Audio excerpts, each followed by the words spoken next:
Hello, my name is Candace. Should you stay or should you go post D-Day? I'll tell you exactly who tends to have the instant answer to that question. Everyone who has never been sucker punched by infidelity firsthand.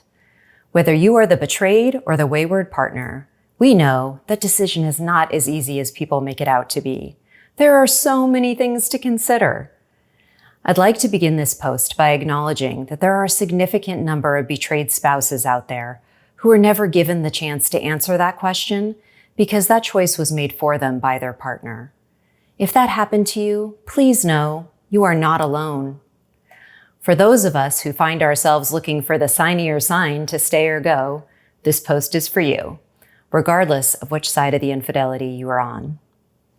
When the infidelity grenade went off in my life, my twin daughters had just turned 17 years old earlier that month. They were in their first week of senior year of high school. All their classes were still remote thanks to COVID.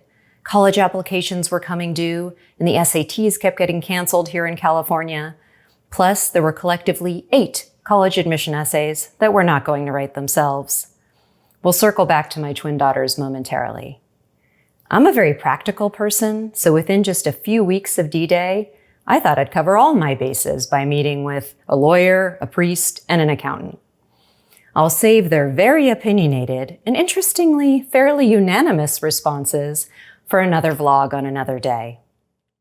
I share the fact with you that I met with these 3 professionals in today's blog simply to give you an idea of how I was going about making my decision to stay or go. See, pre-D-Day, I would have been one of those very well-meaning friends who would have told you exactly what I would do if that were me. When that grenade went off, all of those answers were blown to shreds. Answers that were once so clear became a chasm of gray space. So there I was, surveying anyone and everyone I thought could help me make the biggest decision I had ever faced. Did anyone else literally Google reasons to stay married? Did anyone else look to God or the universe for a sign to stay or a sign to go? Was anyone else totally confused or unable to hear the answer? Was the impatient way that my partner responded to my 87th question in a row last night my sign to go?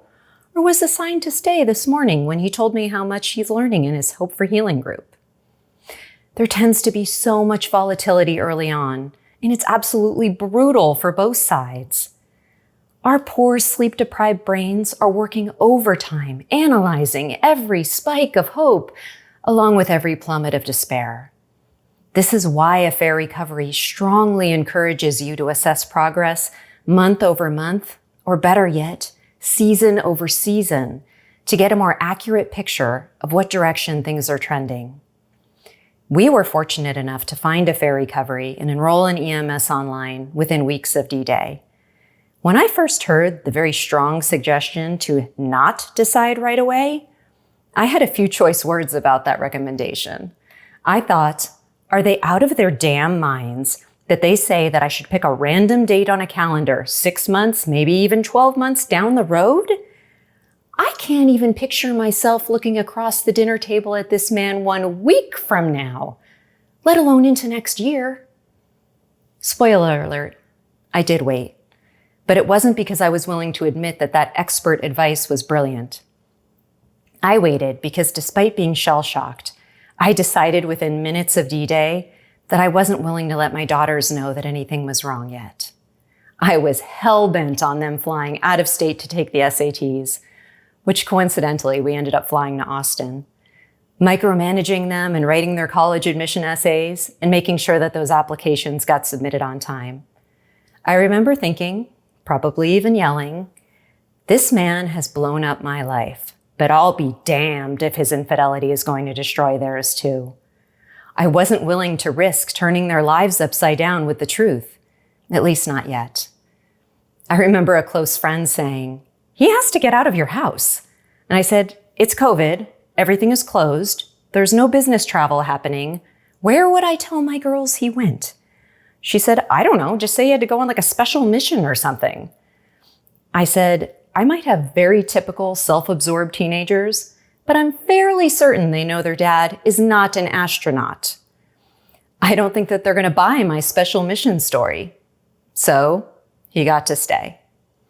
As it turns out, I not only did my kids a favor, I did myself one too. It took me a while to see it, but the best time to make what might be the biggest decision of your life is not when you are in complete and total crisis mode. The answer to whether you should stay or go will less likely be about what happened and much more about what happens next. Marriages can end over one isolated incident of acting out, or be reconciled and rebuilt after decades of infidelity. Early into recovery, I didn't see it that way. I had previously believed that maybe people should consider staying if it was only this, but they should definitely bail if it was that. I was wrong. Please, for your own sake, as long as you're not in any danger, I respectfully ask that you please consider the fact that you might not have all the information yet to make a truly informed decision to stay or go. Lastly, about 10 months into recovery, I remember calling my dad, who lives on the other side of the country, and giving him a very general overview of the train wreck my life had turned into. I want to tell you about this conversation for two reasons. The first one is that out of everyone I eventually told, he had such an honest yet compassionate response. He said, "I have absolutely no idea what to say, but if you want to talk, I'll listen." The second and main reason I'm telling you about this conversation is because of the words that came out of my mouth after I told him. I hadn't practiced what I was going to say, nor had I phrased it quite this well to anyone else. I said, "Dad, I don't know if I'm going to file for divorce. It's been 10 months of hell. I'm still sorting through the rubble. I went from changing my mind every day, 20 times a day, to now leaning in one direction or the other for almost one day at a time. Now that I've had some time to calm down a bit and do some solid recovery work, I think I should probably feel one way or the other for at least some consistent amount of time before deciding." I don't recall defining how much then, nor do I have the exact answer now. I just knew that I wanted to have peace in my soul when I made that decision.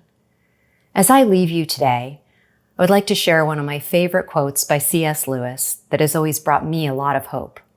He said, "You can't go back and change the beginning, but you can start where you are and change the ending."